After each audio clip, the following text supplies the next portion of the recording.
Ни предстои долг и измачувачки судски процес кога станува збор најголемата трагедија досега, кој може да трае и 20 години, смета адвокатката Сузана Јошевска-Атанасовска.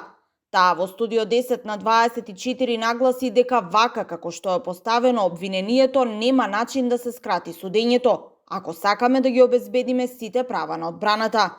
Единствен начин да се скрати овој процес е само доколку сите обвинети признаат вина, а тоа е нешто што нема да се случи, бидејќи како што посочува бранителката на еден од обвинетите, има лица кои навистина не се чувствуваат виновни. Обвинителството го презема овој ризик и он треба да им објасни, тоа треба да им објасни на родителите како сега очекува ова да го докаже во краток период или во разумен рок.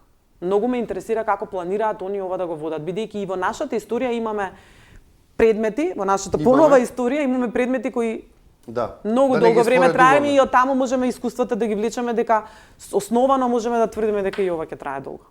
Во однос на пораките помеѓу вработени во УЈП и газдите на Пулс кои излегоа во јавноста неодамна, а за кој обвинителот Коцевски тврдеше дека се само дел од доказите кои ги поседува обвинителството, бранителката Атанасовска пак посочува дека ваквите докази воопшто не им биле доставени. Обвинителот Коцевски даде изјава дека пораки кои што излегоа биле дадени во суд. На нас како одбрана не ни се дадени. Во суд се што ќе се даде треба на нас да ни се даде. Нас не ни се дадени тие.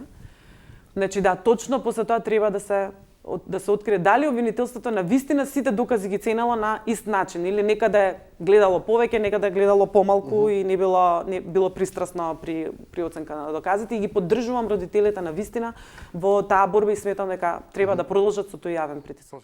Инаку и понатаму нема одредено термин за почеток на судскиот процес за оваа трагедија, која представува една од најцрните точки во поновата македонска историја, за која на обвинителна клупа ќе седнат 34 лица, а обвинети се и 3 фирми.